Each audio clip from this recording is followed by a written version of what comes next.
Hello world, good morning everyone. We are ready to begin. Thanks so much for joining us today on our webinar on real-time simulation and HIL testing for cybersecurity in the power system. My name is Katie Sidwell from RTDS Technologies, and I'm here with my colleague, our cybersecurity specialist, Chamara Devanarayana. I won't talk for too long today. I just wanted to take a moment to introduce the company and go over a couple of housekeeping items before we get to the good stuff. So if you've ever joined us before, this part will be a tiny bit of a review. I just want to remind everyone, please submit your questions via the Q&A panel in the Zoom toolbar, not through the chat. The Q&A makes it really easy for us to organize the questions and make sure that everyone is responded to. But please feel free to engage in the chat panel. We always enjoy chatting with everyone. And if you have any audio issues, you can click the arrow in the bottom left to try to troubleshoot those. And I just wanted to mention, we have an event coming up from RTDS Technologies. It's called the Users Spotlight Series. And it is essentially acting as an alternative to our users group meeting, which would have taken place in the fall, but unfortunately can't due to considerations with events and travel restrictions around the world today. So we are doing a webinar series where we will be featuring different presentations from our customers, showcasing their work with the RTDS simulator. And I just wanted to encourage any users that are attending this webinar today to please consider submitting an abstract, because we would love to hear about your work and present it in a webinar format. So we will be presenting 2 customer projects at a time and taking Q&A and adding some RTDS commentary as well. So we hope that you will submit an abstract. There is more information on our website at rtds.com if you are interested.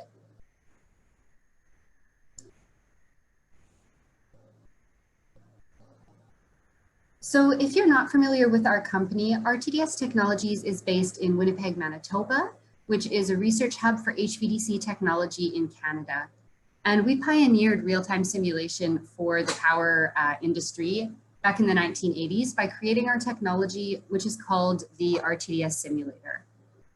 The original purpose for the technology was HVDC control testing, but the applications have expanded considerably, and the technology is now much more widespread.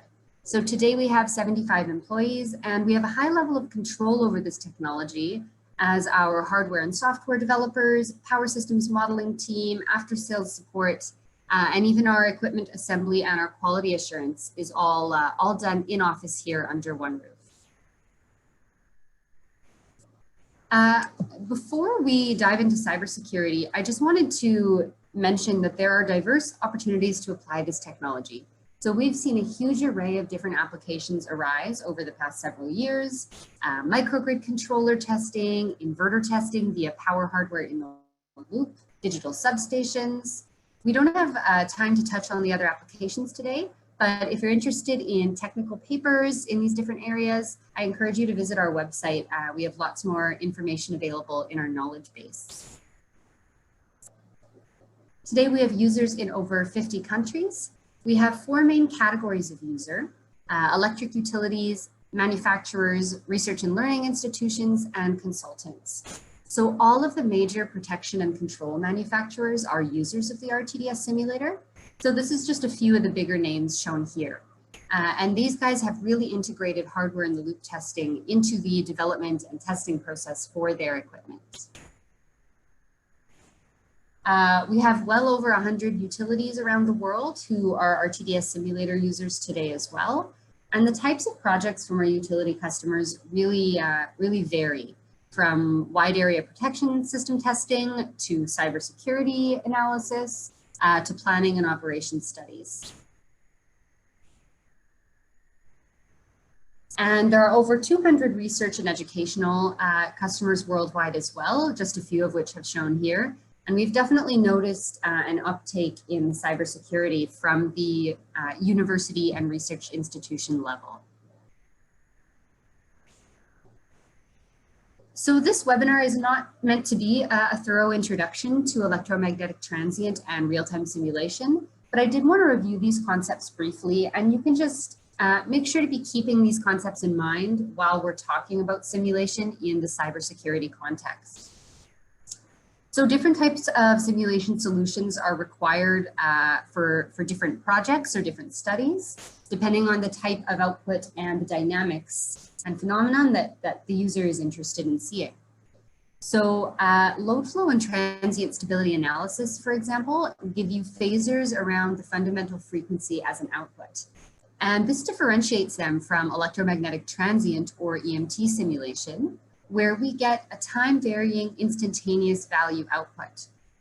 So with EMT simulation, the simulation output should ideally give you a waveform like the one shown here in the bottom left, which is similar to the current or voltage output from the system if you measured it, for example, with a scope. And this allows for a much greater depth of analysis over a wider frequency range and the ability to reproduce fast transients on the power system. And it's important to keep in mind the high frequency bandwidth of our results as we consider the types of phenomena we're able to capture in the context of cybersecurity. I wanted to define real time quickly as well. So when we say real time, we mean the computer needs to solve all of the equations for the network in real world time equal to or less than the simulation time step. So that means that the real world time it takes for the simulation of an event is equal to in the power system context, the event that would take place, its duration. So for example, a 3-cycle fault on the 60 Hertz system would take 0.05 seconds, and the simulator would require the same amount of time to represent that event. So non-real-time simulations are typically much slower. So efficiency is one of the aspects of real-time simulation that differentiates it. In order to maintain real-time operation, it's very computationally intensive. So we use a dedicated parallel processing platform. Our current hardware generation is called NovaCore, and you will see it today when we go into the demo.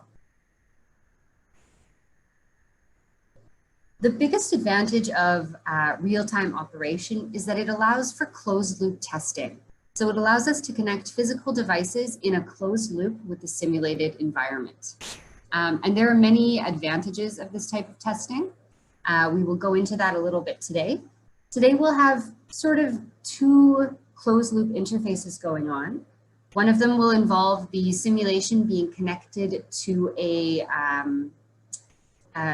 essentially a communications emulator, and also a real microgrid controller will be connected in a closed loop with the simulation as well. That wraps up the introduction from me.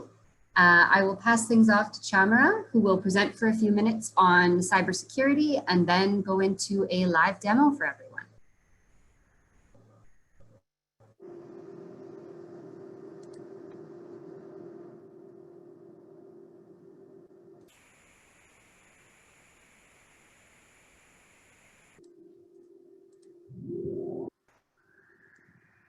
Okay, thanks, Katie. Hi, everyone. My name is Chamara Devanarayan, as Katie mentioned. I'll be giving a short presentation on how cybersecurity simulations are done at RTDS. So we have used some open source software and open source test beds to implement some cyber-physical attacks. So first, let's look at the agenda. First, I will talk about the importance of cyber-physical simulations. Secondly, we will discuss the reasons to use an RTDS simulator to simulate the power system. Then, like any other simulation of real-world scenario, the cyber-physical simulation methods we introduce have limitations. We will discuss those as the next item in the agenda. Then we'll introduce the methodologies that we use to carry out the cyber-physical simulations, followed by a demo. So finally, we will conclude with a summary, and we will answer the questions of the attendees as time permits.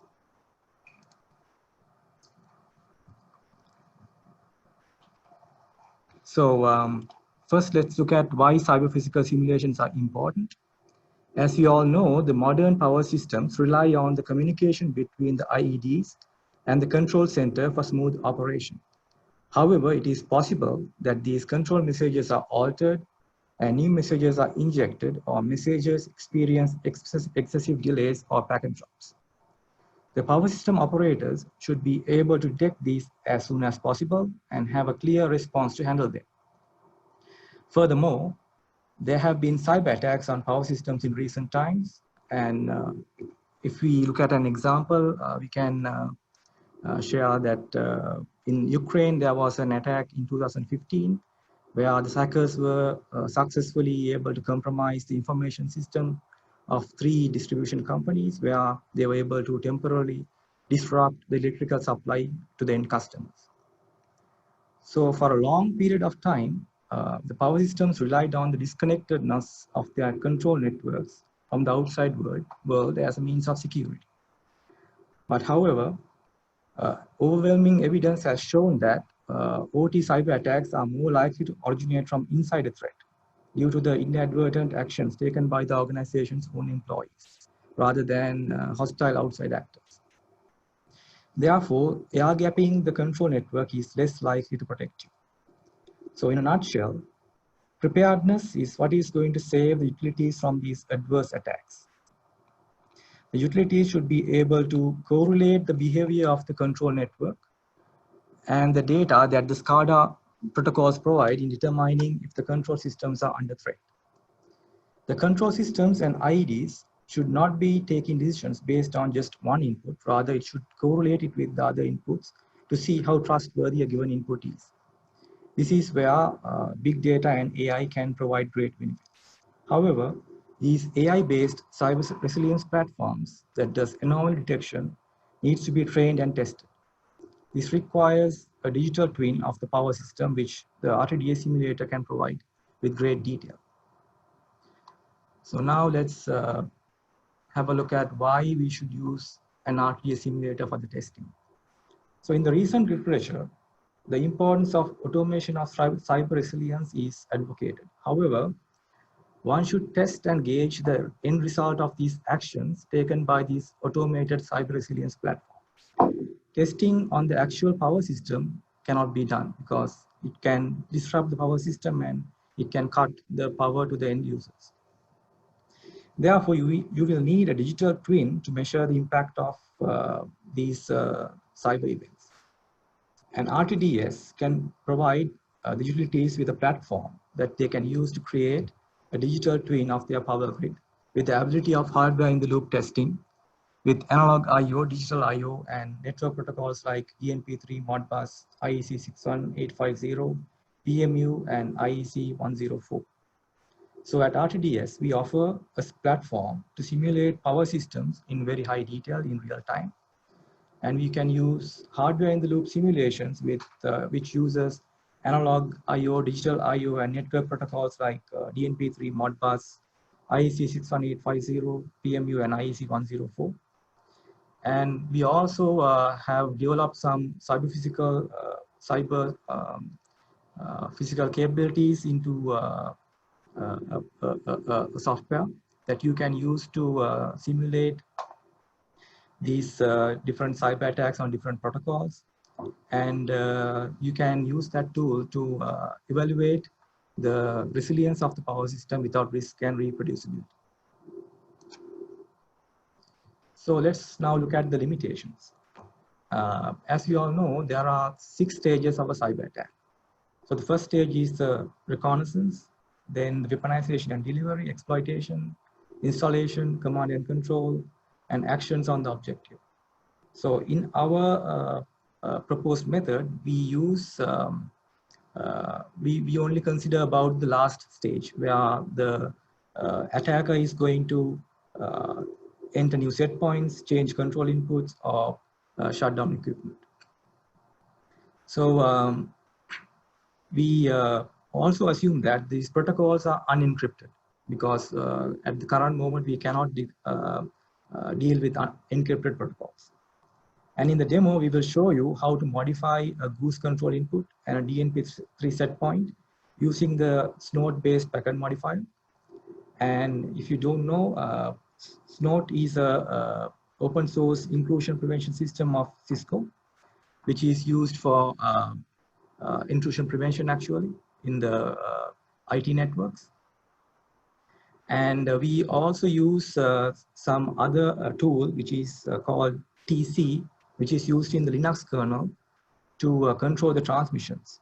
So this tool enables us to control the latency and the packet drops and packet duplications and things like that.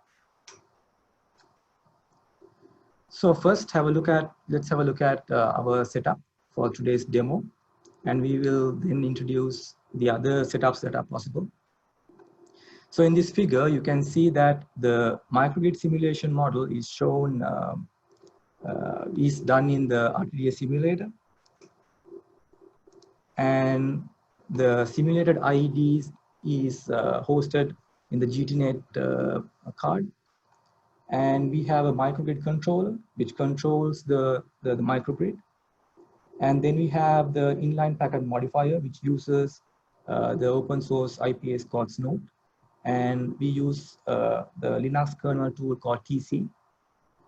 So the TC we use for the introduction of network anomalies.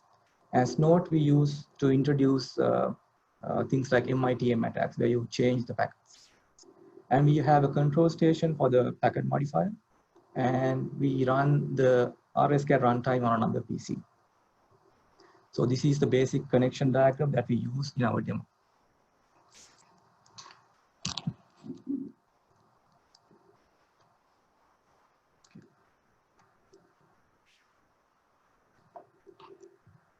So how do we conduct cyber physical simulations?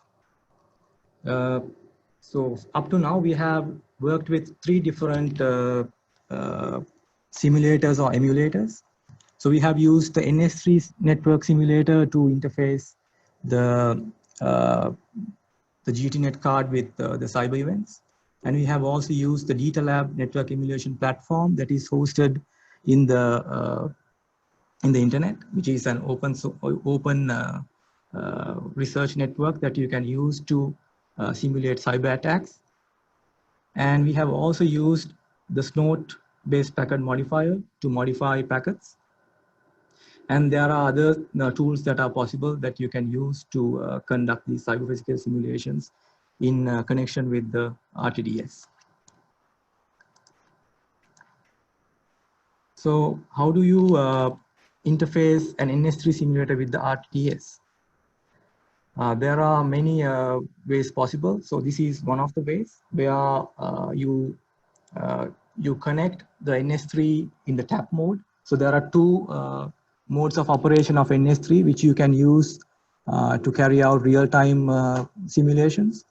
So one is the tap mode, the other one is the emulation mode. So in this figure, we have the tap mode in operation, where we extend the current physical network to the simulation domain here. So the advantages of using NS3 is that you can model an entire communication network in NS3, but there are some limitations. So up to now, we have only been able to modify TCP UDP socket communication and the DNP3 packets using NS3. And furthermore, you need to develop functions to support the other ICS protocols. We are in the process of doing it. So in the next couple of months, we should be able to finish that. And the amount of traffic it can handle is limited because all the nodes are simulated in a PC. So the processing power is distributed on the different nodes. Therefore, it cannot handle much traffic. And at the end of the webinar, we will share a link to a repository where the attendees can download the NS3 version that we have developed that has the capability to run ARP spoofing attacks and do packet modifications to SKT packets and DNP3 packets. And we also use a DNP3 DetailLab network simulator with RTDS. So to use the DetailLab network emulator, you have to tunnel your traffic to the DetailLab platform, which is hosted in the internet. And the advantages are it can model an entire communication network using actual computers. However, there are some limitations. There is a node limit because this platform is shared. So the number of PCs you can get access to at a given point of time is limited. And you cannot use Ethernet multicast protocols with this simulation platform because you cannot tunnel these through the internet. So you can only use socket-based protocols like UDP and TCP. And you have to introduce an additional transmission delay because you're tunneling these packets using an SSH tunnel. And furthermore, you have to develop functions that can modify these ICS protocols. So this is Snort-based packet inline packet modifier is what we are going to focus today, because that's the software that we'll be using in our demo. So Snort, it has an API to modify or process Ethernet layer packets and the transport layer packets. So we use preprocessors to modify the Ethernet multicast packets like sample value and GOOSE. And we use dynamic preprocessors to modify the other transport layer protocols like DNP3, MODBUS PMU MMS, and IEC 104. So I mentioned earlier that we can also introduce impairments to the packets in the network. So for that, we use the Linux traffic control module, where we can introduce delays and jitters to packets, and we can randomly drop a percentage of packets, and we can randomly duplicate a percentage of packets, reorder packets, and randomly corrupt packets. And this in the TC, you can use emulated queuing model called NetM to do all these introduce all these kind of impairments.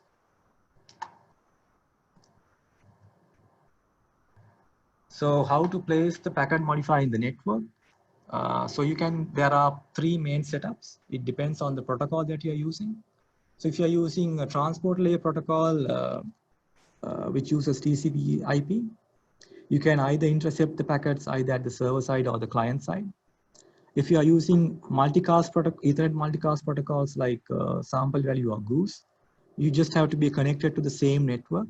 So what we are doing is we will create a duplicate fake GOOSE or sample value packet that the subscriber will capture and use that information.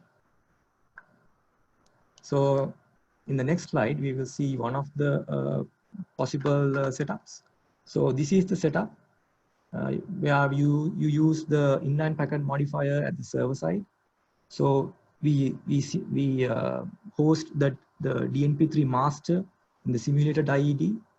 So before the GTNet card is connected to the Ethernet switch, we send it through the inline packet modifier. So essentially, all the traffic that travels to and from the GTNet card is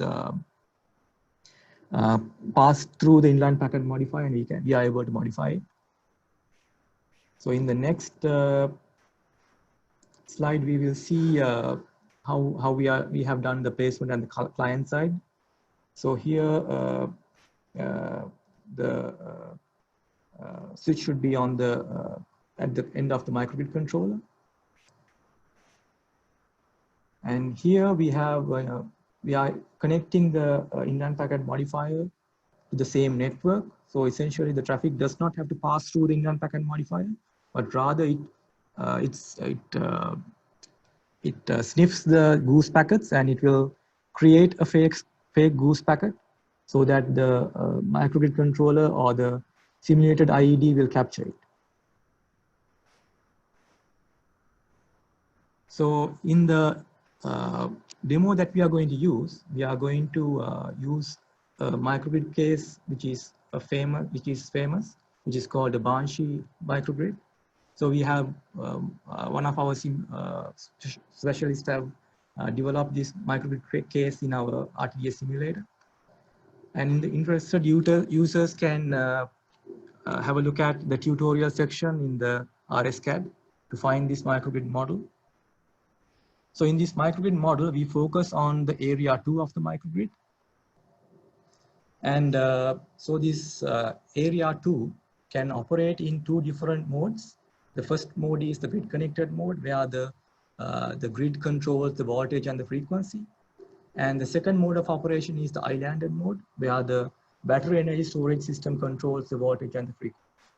So in the demo, we will show you how we modify the frequency so that the grid, the area actually converges to a different frequency than the set frequency.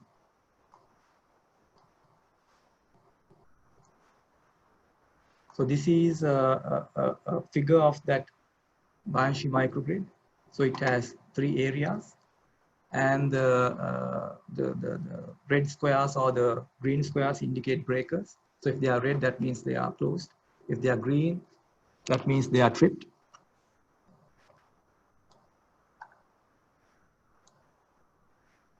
And here we show you how the control messages flow. So the feeder breaker status is sent by the GTNet card using GOOSE to the microgrid controller. And the microgrid controller sends the commands to put the BES on either the PQ mode or the VF mode using DNP3. It also sends the BESS voltage and the frequency set points, and the BESS power and the active power and reactive power set points.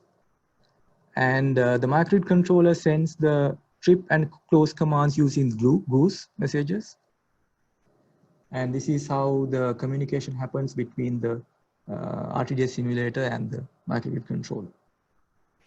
So in the next slide, we will see the possible attacks that we can do in the inline packet modifier for this case. So first thing we can do is we can send a GOOSE message to override the feeder breaker status at the controller. So although the feeder breaker is tripped, the controller will see that it is closed, so it won't put the battery energy storage system in the VF mode. So that will drive the frequency to to a very high point where it is unstable. And the second one is we can modify the set voltage and the frequency for the BESS. And we also can modify the active power and the reactive power values for the BESS. And furthermore, we can add network impairments to the packets such as delay, jitter, and packet drops. So in the demo, we will show you how GOOSE message is altered and how the frequency set point is altered, and how to introduce an additional network delay so that the control messages are delayed. So in the when overriding the feeder breaker status, first the RTDS simulator will send a GOOSE message saying that the feeder breaker tripped with a the status number of X and the sequence number of 0 with the timestamp of Z. And so then the microgrid controller will get this message, and it will, because the feeder breaker is tripped, it will send a DNP3 message to put the BESS on the battery energy storage VF mode.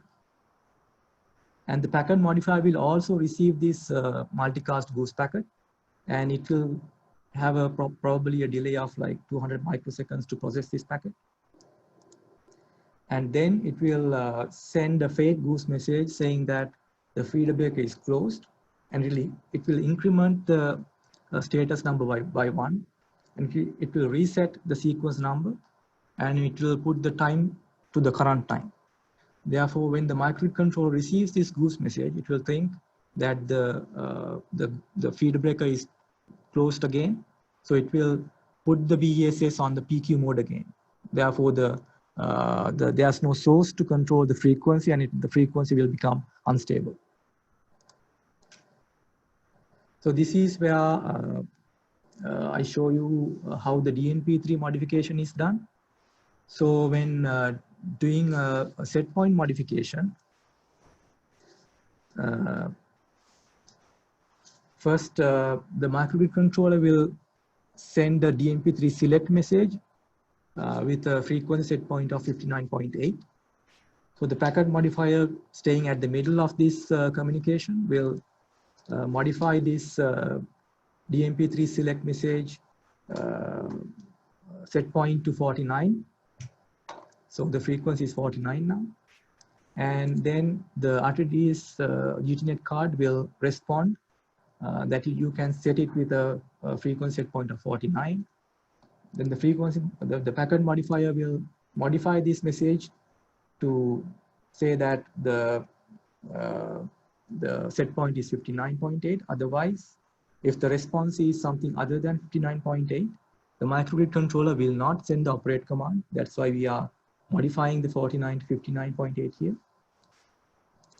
So the microgrid controller will send the operate command with a set point of 59.8, and the packet modifier will modify it to 49 and send it to the GTNet card. So the set point will be changed to 49 instead of 59.8. And with that, we will move on to the demo. I will show you the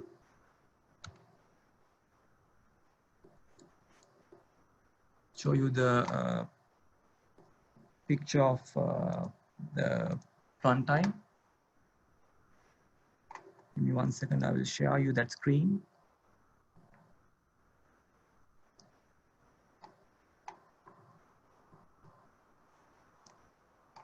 Okay. And we are running the Snort-based packet modifier on a separate Linux machine. So I have already started the Snort there, and I will start the simulation now. So you can see that okay, it started.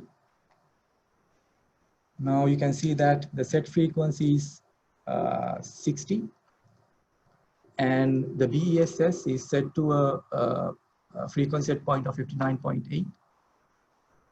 And if I trip the breaker, and you can see that currently the BESS, it was in the PQ mode. Now it shift to the VF mode.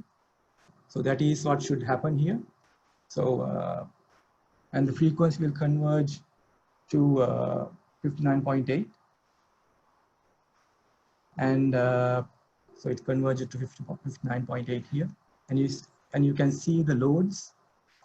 So we have 3 interruptible loads, which have given set P values and Q values, and we have 3 priority loads and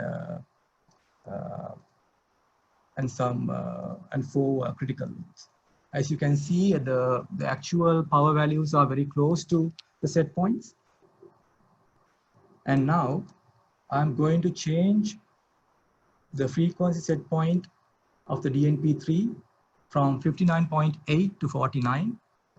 For that, we have developed a GUI that can send commands to the Snort to change the values. So I have already populated these values here. The only thing I have to do is change the variance, because the actual group number and the variance of this particular set point is 41 and 30, 41 and 3. So I'm going to change it to 41 and 3. So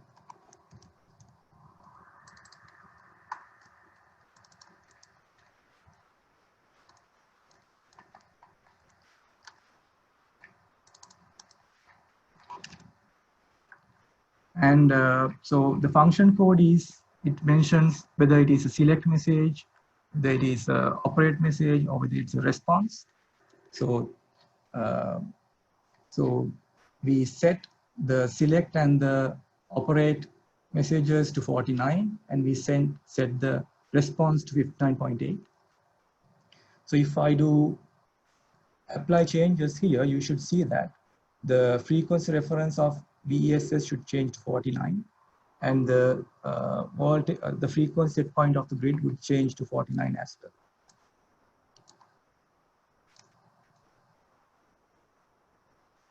So the frequency set point of BESS is 49 now, and the grid frequency is also converging to 49. So this is one of the attacks you can run. And if I show you a DMP3 capture file, let me share that with you.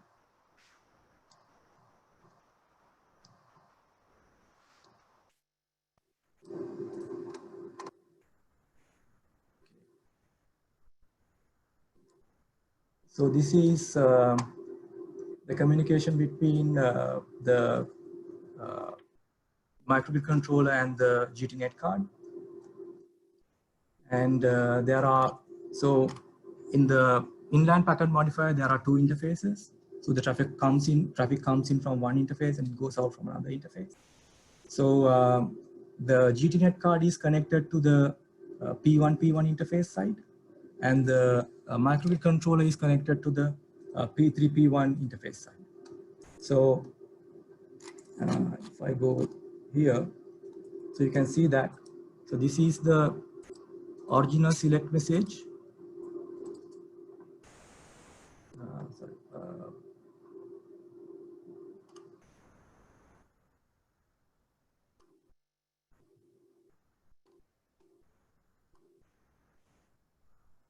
This is the original select message, which has the frequency point set to 59.8 and other values.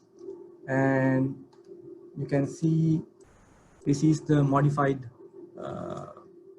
DNP3 message, which has the set point set to 49. And all the other information other than that are exactly the same as the original message.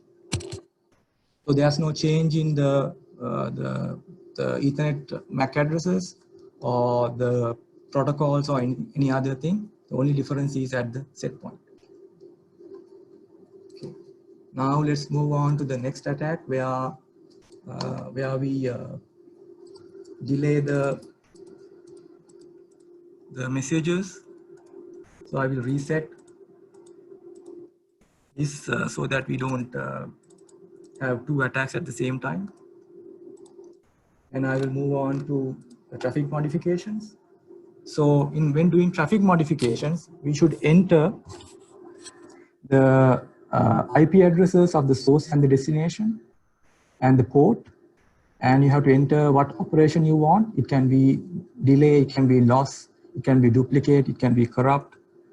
And you have to enter the parameters. And so I'm going to do a delay operation here. So the IP address of the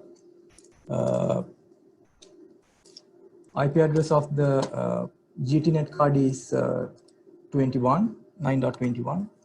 So I'm going to apply that change so that there will be a delay of 100 milliseconds with a jitter of 2 milliseconds. And I'm going to start the simulation.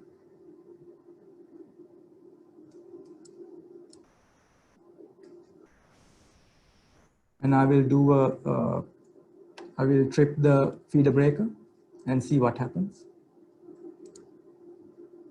So you can see still the mode did not change. It's still on the PQ mode, and it will take some time for it to change. So you must be wondering, I changed it only by 100 milliseconds, but it is taking longer than that for the mode to change. So it changed now. So the frequency is now converging.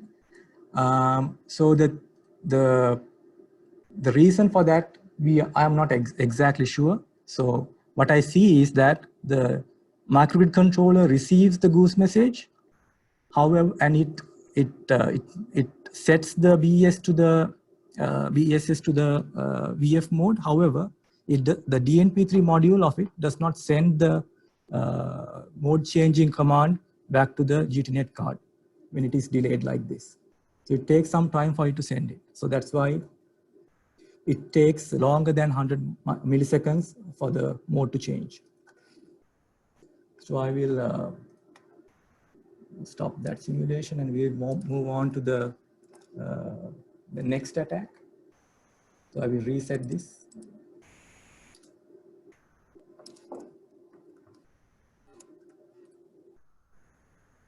So in the next attack, we'll be doing a GOOSE attack.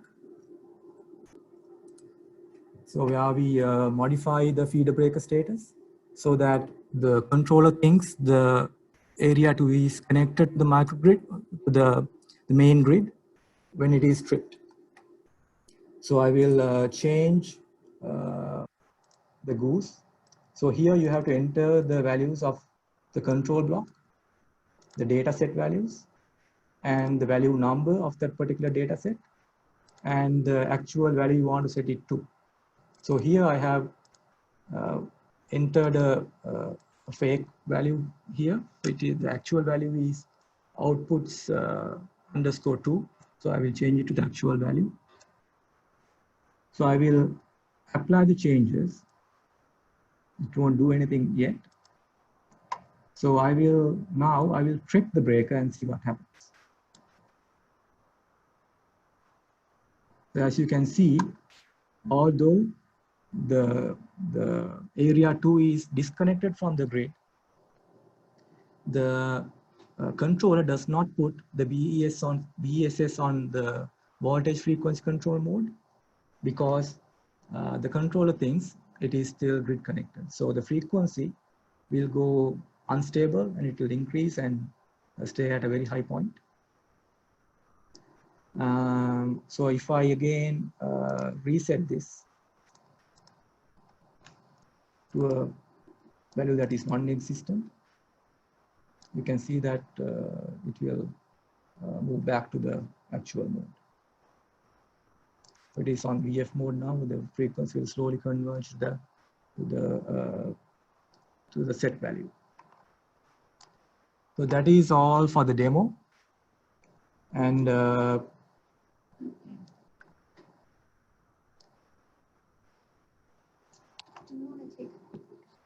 sure, yeah. Just mute your computer. And I'm going to unmute the speaker and start the video.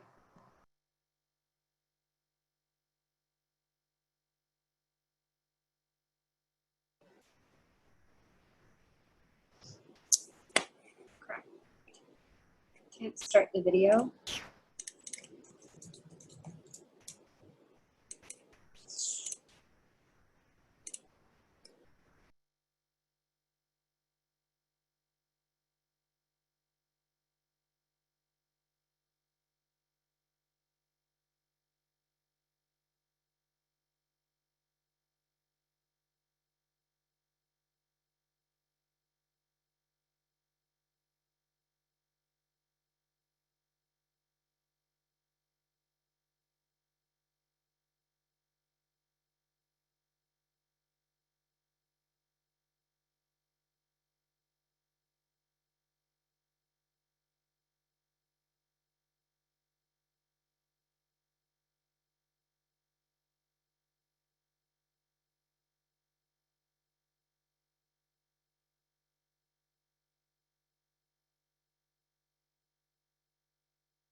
Okay, we are going to show you the hardware setup so everyone can get a better idea of what that looks like.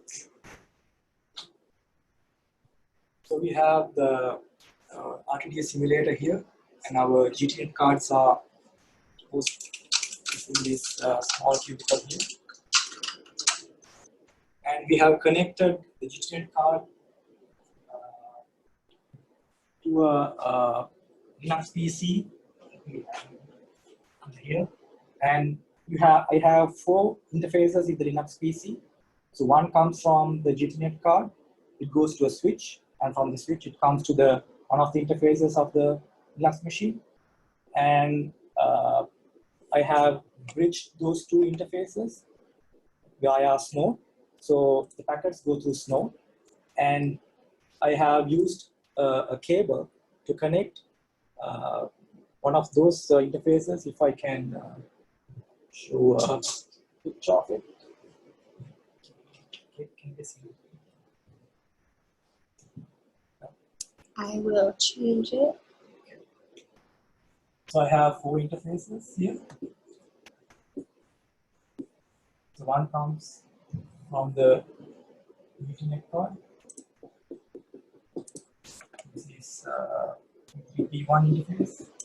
And this is P7 P1, P5 P1, and P1 P1. So I have Snort running between these 2.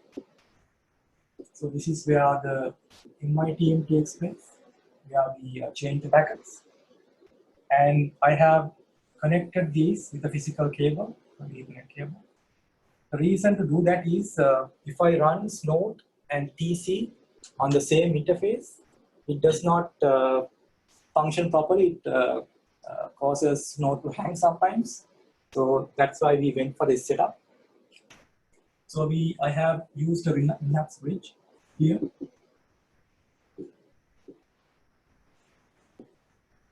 And in the Linux bridge, I have used the Linux packet scheduler modification tool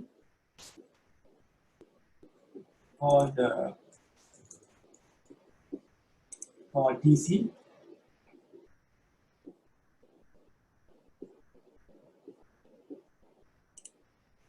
So in TC, you can create queuing models for the interfaces, and you can create filters. So what I do is I create a filter to divert the traffic of that is of interest to me to a certain queue. So if the let's say I want to divert the packets from a certain IP source to a certain IP destination. So I can filter the packets based on this information and as well as the port. So traffic that belongs to this source, this destination of this port, I can divert it to a certain queue where I can use the NetN simulated queue to add delays and let's say packet drops, reordering packets, or duplication, or you can also do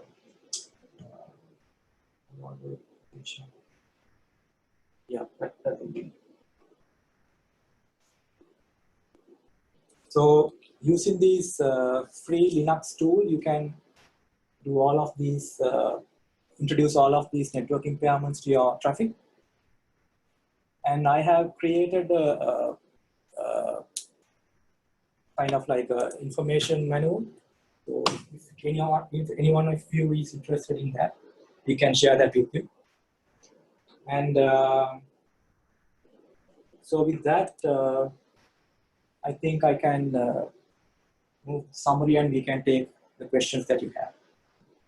Perfect.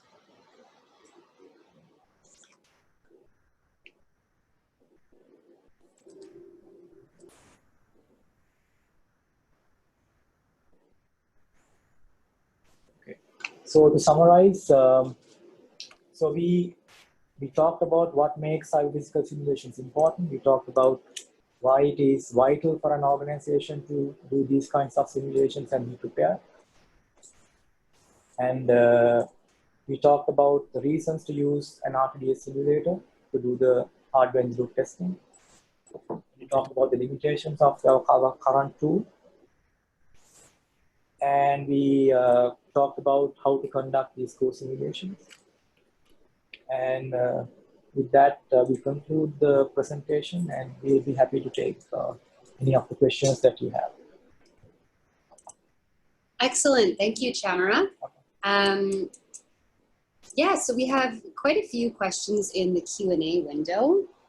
If you want to open up your Q&A window to check them out. I've also answered a few during the webinar, which we will go over a little bit. First of all, the ever popular question about whether the materials will be made available. Yes, we will be making this presentation, the full recording, a Q&A document, and also a repository with NS3 examples available to participants. So we'll be sending that out next week. So I have a question here in the Q&A window. Are you also presenting a use case with NS3? And we're not presenting an NS3 case today, but we will send out that repository link so you'll be able to take a look at examples.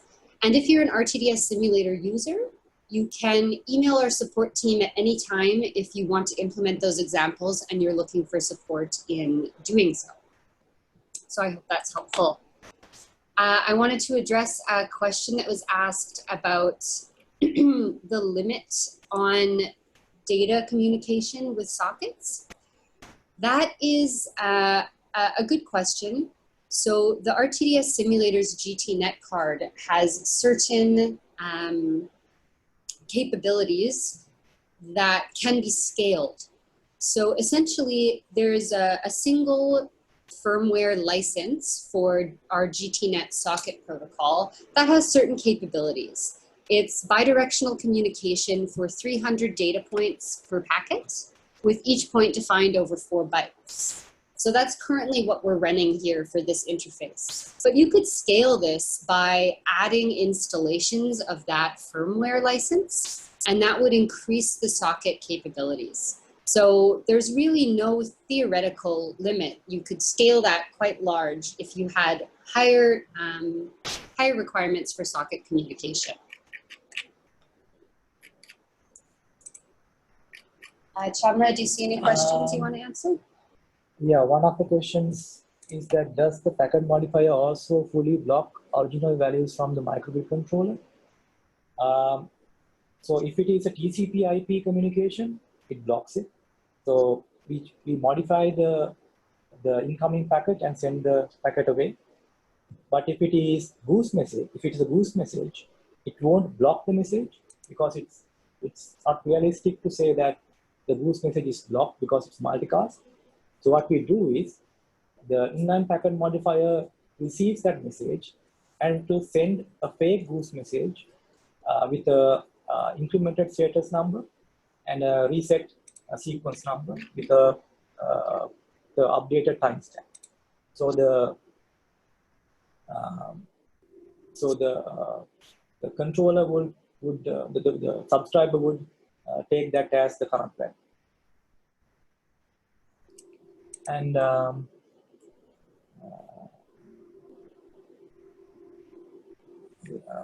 there's another question asking where can we get any packet modifier software?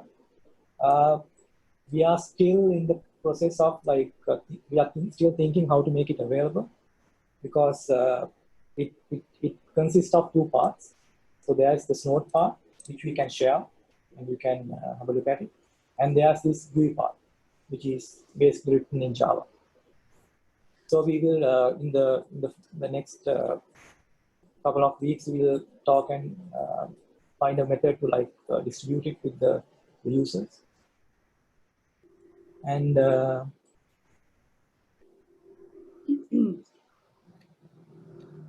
I see a question about compatibility of GTNet and the previous generation of the simulator versus the generation used in this demo. So that's a good question. Right now we're using our NovaCore hardware with our 2nd generation of the GTNet card, the GTNet X2. This GTNet X2, it's also compatible with our previous generation of hardware, the PV5 processor card. So if you are running a PB5-based simulator, you can certainly use that card in compatibility with it. Our previous generation of GTNet card is also compatible with the previous generation of hardware. So I hope that helps answer that question.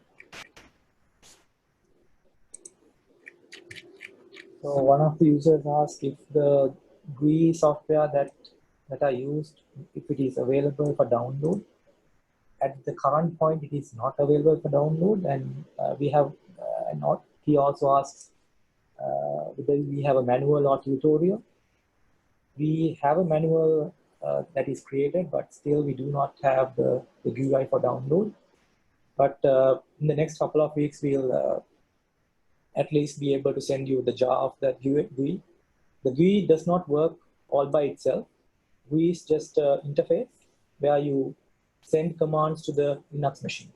So you have to have both the Linux machine, the Linux software, and the Snort running on it, and the GUI for it to work.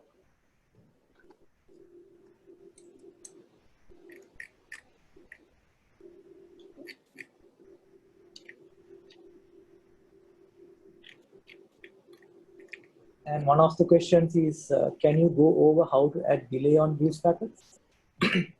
So for GOOSE packets, it's because it's multicast, you cannot actually delay it. What you can do is, for a certain point of time, you you send fake GOOSE messages to keep the current status, and after a certain point of time, you remove that GOOSE modification so that the actual packet goes. So that is how we propose to delay the GOOSE packets. Or otherwise, if you are connected to the GOOSE pub, if you connect the inline packet modifier to the GOOSE publisher, you can use that Linux TC tool to delay the packets. You can filter the packets using the Ethernet destination address. You can delay those packets. That is the other way of doing it.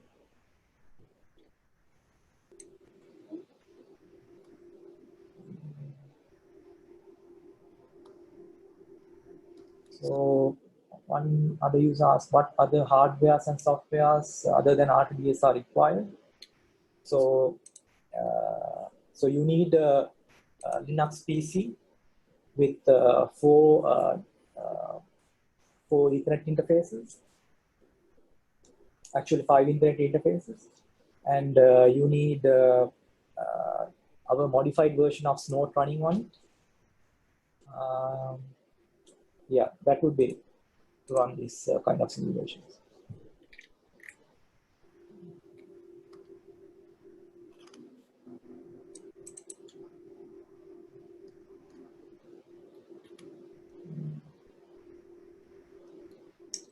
There's a question about the IEEE 2030.5 communication protocol for communication between DERs and aggregators. We don't directly support that communication protocol at this time. It's possible that we'll be working on supporting it in the future because I know that standard is becoming more relevant. But for now, we just support DNP3, IEC 6870-5-104, sampled values in GOOSE messages, and synchrophaser data in real time. So one of the user asks, in real scenarios, there are controls for avoiding GOOSE replay or GOOSE modification, whether your scenario is having such controls. In the simulation, we do not have any such controls, but we are not doing a GOOSE replay. What we are doing is we are sending a fake GOOSE message as like a status update. So the GOOSE subscriber has to take it. Other than that increment of status number and the reset of sequence number, all the other information is the same. So to the best of my knowledge, the subscriber would use that message.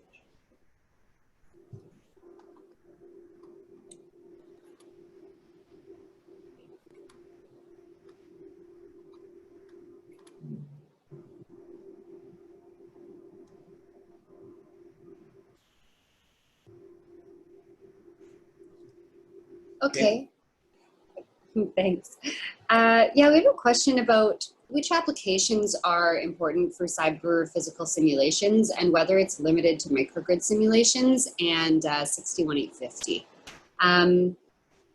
The short answer to that is no, it's certainly not limited to just the microgrid context. Cybersecurity has been you know, an issue for some time now, and it's not just this type of communication that is vulnerable to attacks. It could be related to SCADA, it could be related to planning and operation. There's concern about issues with you know, internal to the utility with disgruntled employees or accidents happening. So there are a lot of different issues that need to be considered with cyber physical simulations. We just chose the microgrid context here because it is definitely a hotter topic.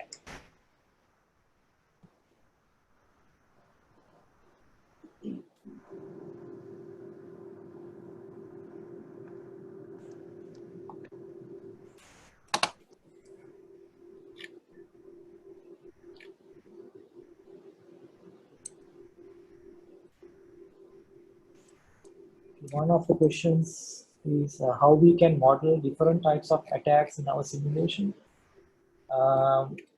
So at the current moment, we only do like sort of denial of service attacks and man-in-the-middle attacks.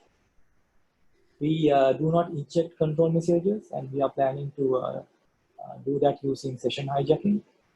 And at the current moment, we only do denial of service and man-in-the-middle attacks.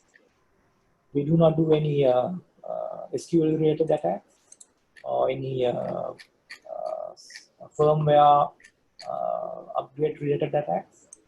So the only different types of attacks we are dealing currently is man-in-the-middle attacks and denial of service attacks.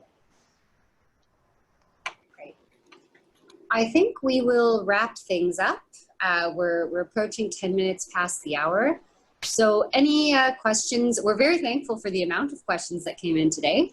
Any questions that were not answered live, we will be releasing a Q&A document and we will make sure that all of the questions are answered. With that, I want to thank everyone for joining us today. Thank you, Chamra, for a great presentation and demo. And I encourage anyone with follow-up questions to please contact us at marketing@rtds.com. Or if you're a user with a specific implementation question, you can contact support@rtds.com. So thank you so much, everyone, and I hope you have a great week. Bye-bye.